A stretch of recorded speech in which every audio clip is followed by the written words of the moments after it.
And he's sitting there, and I was like, hey, and this is the time too where the Marine Corps, we only had, actually it was like, if I'm the gunner, this is as high as my metal came. Like this was our, so the gun's here and the metal only comes up to here. So you're completely exposed here up. Yeah. Army's cruising around with turrets at the time, like inside, they're inside the truck rolling around, digital turrets. Not all of them had it, but it was at the stage where a few of them did. Wow. The other ones just had full canopies over them. Marine Corps, we're still rolling around with like the little metal up to here. Yeah. And so I just told him to get down just in case the snipers too, because the cars were being pretty tame. They weren't doing anything crazy. So he'd like slip his feet down. I'd see his feet scoot all the way up to the Blue Force tracker, and then all of a sudden I'd see him like scoot his feet this way, which means he was starting to stand up again.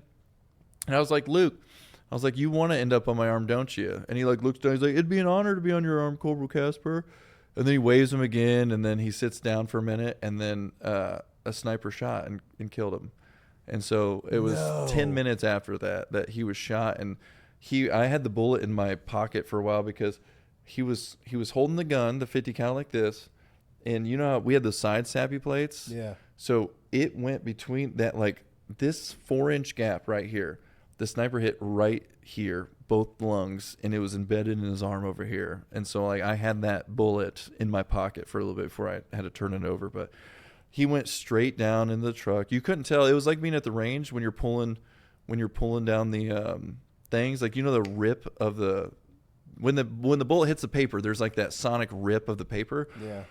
That's all we heard. I didn't even know he was shot at first because I just hear that snap like I'm at the gun range. I'm like, Luke, are you all right? And he kind of falls down in the seat. And he says, I don't know. Those were his like last words. He said, I don't know. Passes out. Gilroy, the dismount now. I'm like, get him out. I call the corpsman, say Luke's shot, well, Yepson shot, and all of a sudden the truck rolls around. The truck thought it was a different truck that was shot because we went left and not straight. They went to first truck, then they came to second truck, and we're just sitting. By the time I get out and I look and he's on the ground, luckily there was an Army unit close by that heard the radio call too. At one point we had 3 corpsmen working on him, like Army medic and 2 corpsmen working on him when they got him onto the bird. I just remember going back because at that point I was useless. After he got out, I told Gilroy to strip him and get him out of the truck. I walk around, just remember seeing him walk back, sit in my truck, and I'm just like, these two guys are his best friends. Like he was one of my best friends in Iraq, not my best friend. I didn't have long enough to create like that friendship, but he was one of the guys I cared about the most in the truck. But I'm sitting here thinking the driver and the dismount are his best friends. Like they're I forget, one of them I think was rooming with him, and I'm sitting here thinking like I'm gonna have to put one of them in a seat too tomorrow.